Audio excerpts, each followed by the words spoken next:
We are going to take some notes today, so please get out a sheet of paper, and we are going to go over notation again because it's that important to me. I will never count off for spelling. On the vocab quiz, if you spell collinear wrong, you go for it. I will give you credit for that. But on the vocab quiz, if you do your notation wrong, I will take off points because notation is important in math, whereas spelling, like the fact that collinear has two L's, I'm not super worried about that. All right, let's see if we can remember how to notate all of these things that we learned about. Number one is saying point. Look at our picture and let's name a point. We did this on the homework plenty of times. A point is where two lines meet. We're going to learn more about that today. But I can pick a point from my picture. I name a point with one capital letter and I'm done. I don't even need to put the word point in front of it because when I use a single capital letter, Miss Tanton knows I mean a point because that's notation. Let's name a line from the picture. I'm going to go crazy. I'm going to name line JM. JM is not drawn, but yes, it's still a line from the picture. Now, if I put that on my vocab quiz tomorrow, I'm going to get points taken off. Because how I wrote it right now, that says the distance from J to M. I didn't want to say that, so I wrote the wrong thing down. I wanted to say the object. Line JM. Okay, now my notation is correct. Now I got all my points. Let's name a plane from the picture. Now, there's no italicized letters like that in the corner, so I can't use that choice for naming a plane. I have to use my other choice that my vocab page says. It says to use 3 capital letters. I'm going to name the top of the prism. X, Y, W. Did I put commas in between those letters? No, I'm not listing points. I am naming a single plane. So that should be one thing, one notation. X, Y, W, J, M, K, however you want. 3 capital letters. You can actually label it with 3 or more capital letters, but 3 is enough. Segment. I'm going to take a segment. I'm going to make sure I use the right notation.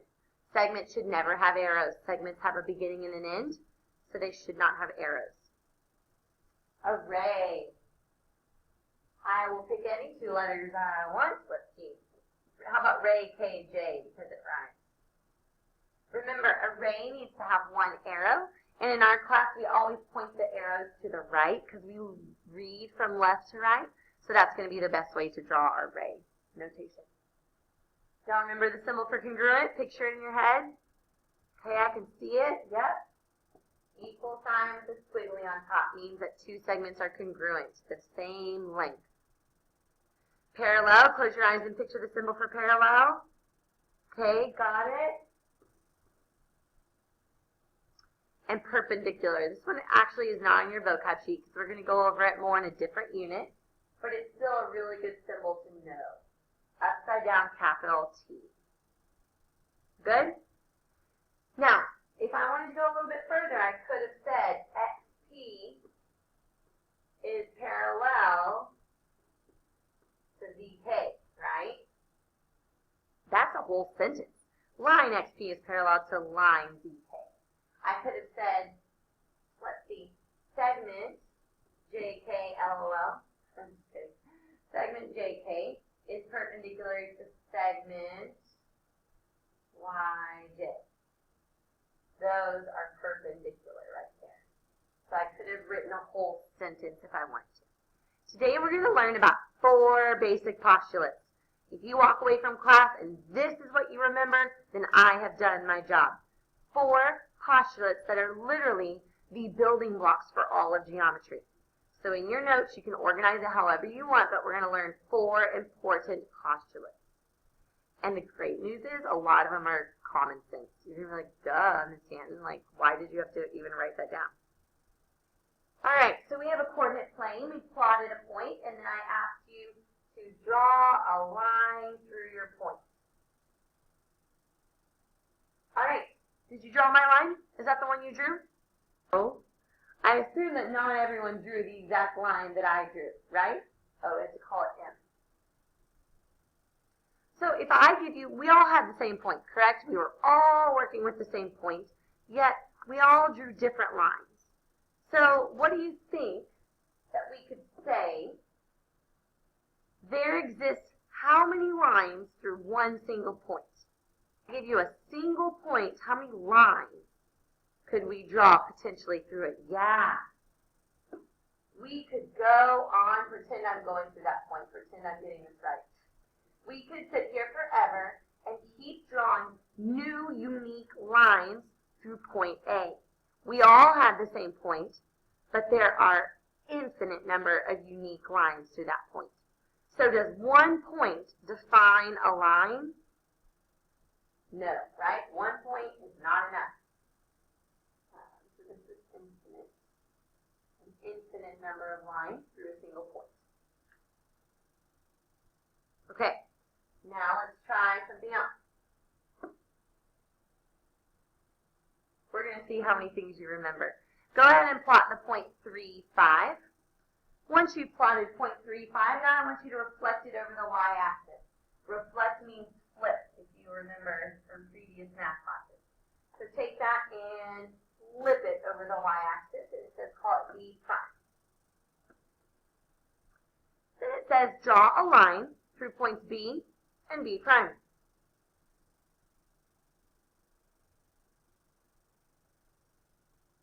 Ooh, Miss Stanton's line was pretty straight. Okay, compare your line to my line. Compare your line to the people around you. What do you notice about your line, my line, and their line? So on the last slide, we were like, oh, we could draw an infinite number of lines to that point. But what if we add just one more point? What if there's 2 points? How many lines exist through those 2 points? How many lines? Just one. Is my line longer than your line? Is my line shorter than your line? Or are they literally all the same exact line? Remember, lines are infinite, so no one line can be shorter or longer than someone else's. So we all literally drew the exact same line. So, that is postulate number 1. Star it, underline it, bold it, box it. Through any 2 points, there is exactly 1 line. That is a basic building block of geometry. Through any 2 points, there's exactly 1 line.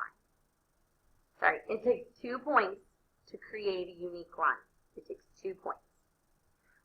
That's easy to remember. How do you name a line? Oh, you name a line using 2 points. So once it has a name, it's unique.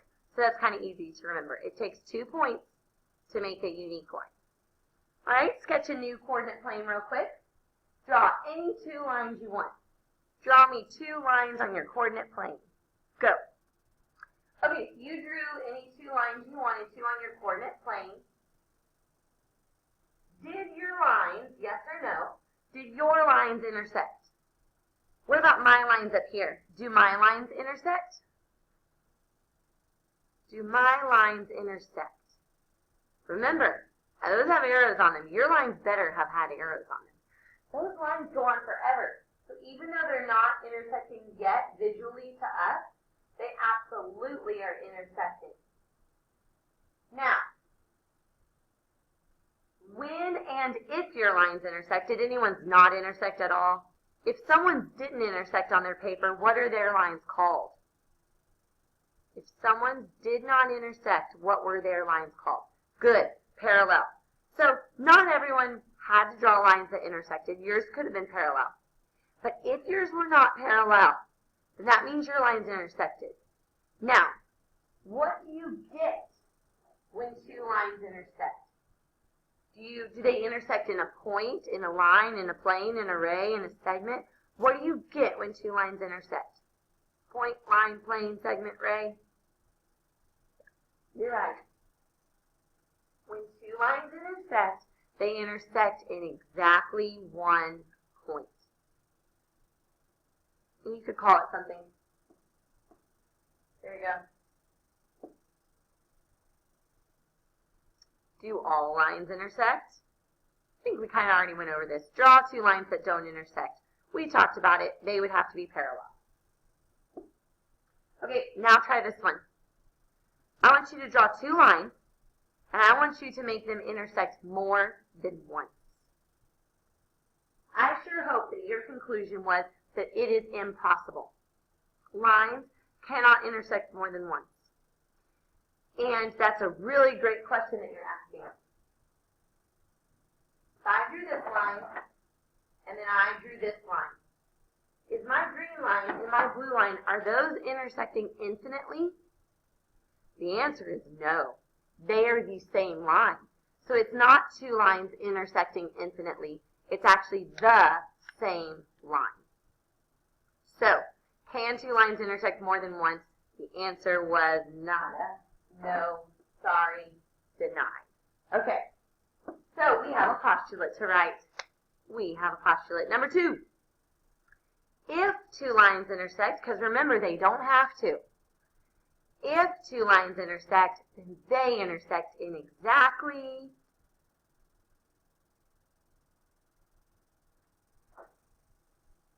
what I'm saying? 1 point. If two lines intersect, then they intersect in exactly 1 point. Postulate number 2, basic truth of geometry. Let me say a little caveat here. We study what's called Euclidean geometry. I introduced you to Euclid the other day. We study his geometry. This is not the only geometry out there. There is spherical geometry. There's something called taxicab geometry. In spherical geometry, you might have different truths than in Euclidean geometry. But don't worry, right now, for here, we're studying Euclidean geometry. In spherical geometry, lines aren't even straight. Whoa, mind blown. Okay, what makes points collinear? Plot 2 points on your graph that are not collinear. Stop giving me impossible tasks, right? You can't. You cannot plot 2 points on your graph that are non-collinear. You just can't.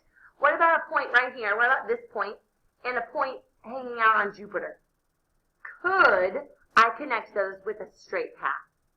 Yes, I could. Add me, the point of this is, add me 2 points in the universe are collinear. Add me 2 points in the universe are collinear. This is not a postulate. This is not a postulate. It's just a discovery, okay? I'm going to call this A and B. Any 2 points are collinear. I'm going to go ahead and tell you that one's true. Read B. What do you think about that one? Any 3 points are collinear. Can we do it with 3? Are we allowed to just change that number? What do you think? False. Very good. Now, when something is false in math, we like to prove it wrong. We don't like to just say it's false. We like to show how it's false. So we are going to draw or write what's called a counterexample. Can you draw a counterexample in your notes? There's 3 points, and they are not collinear. That's called a counterexample. Good job, people drawing on their cameras. Wow, I love it. All right, postulate number 3. If 2 planes intersect, because, by the way, they do not have to intersect. So if 2 planes intersect, what do they intersect in? What do you get when 2 planes intersect? A point, a line, a plane, a ray, a segment. What do you get when 2 planes intersect? Good. Good. When 2 planes intersect, they form a line. A line, those are the points they have in common. They have all of those points in common. And if you connect them, what points they have in common? Share. I'm sharing all these points. I'm sharing. And then you connect those points, and you get a line. Okay? So that is postulate number 3.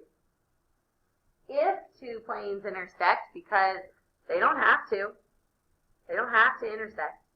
But if they intersect in exactly 1 line. I'm not really going to give you time to draw the picture, but I do want you to write the postulate. Write the sentence only. How many points does it take to make a unique plane. Okay, I have a skewer in my hand, something you can make shish kebabs out of, and I want to know what you think the top of my skewer represents. Point, right? Okay, so I'm going to use this. I'm going to try 1. How many points does it take? Let's see if it takes 1. If I have 1 point, do I have a unique plane? How many planes could I come up with that go through this point? An infinite number of planes. 1 point is not enough to create a unique plane. Sorry. Okay, let's try 2. I have 2 points. Ooh, I've got a plane. But wait a minute. Can I tilt this without losing my points? Do you think I can still tilt this plane? How many planes go through 2 points? Also an infinite amount. All right, let's keep going. 3 points. I'm going to put my plane on them. Oh, maybe. It's hard to do this with only 2 hands. Okay, 3 points in 1 plane. Now I'm going to start rotating my plane like I did last time. Oh no, I lost a point. Oh, I lost a different point this time. I lost my back point. Every time I try to lift my plane to rotate it, I lose a point. So how many points does it take to create a unique plane? Good. It takes 3 points to lock us in. I am locked into that plane now. I can't rotate it. It's stuck. Now, this is something really important. Now, what if I had taken those 3 points I was discussing with you, and what if I put them in a row? What if I did that? That's 3 points, guys. That's 3. What if I put my plane on it? Can I rotate my plane and still touch all 3 of them? Sure can. So we need to say something about that. It takes 3 points to make a plane, but what kind of 3 points? What has to be true about those 3 points? To create a unique plane, those 3 points need to be non-good. That's postulate number 4. That is the last postulate of the day. Through any 3 non-collinear points, there's exactly 1 plane. Write it down. So this is why a tripod is called a tripod. Why isn't it called a bipod? Why doesn't it just have 2 legs? Because it would fall over. Why isn't it called a quadpod? How come a tripod doesn't have 4 legs? Have you ever sat in a desk with 4 legs that wobbled? It's pretty annoying, isn't it? The reason a desk wobbles with 4 legs is literally because of geometry. And that's why geometry is so beautiful. So if the desk has 4 legs, 3 of those legs might be coplanar, and then the 4th one might not be in the same plane as those 3 other ones. That's what makes your desk wobble. So actually, the most stable you can be is an object with 3 legs, because all 3 have to be coplanar. Any 3 points are coplanar. Any of them in the universe. A point on Pluto, a point on Jupiter, and a point on the Earth. Those are coplanar. I don't care where they are. Any 3 points are coplanar. So, that's why tripods are so stable and why they're called tripods. I'm going to summarize these postulates because it's so important. After we've just talked for 1 hour, what do you walk away with? Here's our postulate. Through any 2 points, there is exactly 1 line. If 2 lines intersect, they intersect in exactly 1 point. If 2 planes intersect, they intersect in exactly 1 line. And through any 3 non-collinear points, there is exactly 1 plane. Yay! Last thing I want to leave you with. Is it possible for 2 planes to be skew? We talked about, I showed you, I said, Planes don't have to intersect. It says if they intersect. So we know that planes can be parallel. We know they don't have to intersect. But could planes be skew? If I try to do with my arm, parallel, skew, parallel, skew. If I try to do that with my plane, parallel, skew. Well, uh-oh. This guy, because I know planes go on forever, this guy's going to hit this one eventually. Because they go on in all directions, not like a line that just goes on in two directions. So, just leaving you with this, it is impossible. It is not possible for two planes to be skew. Lines can be skew, but planes cannot.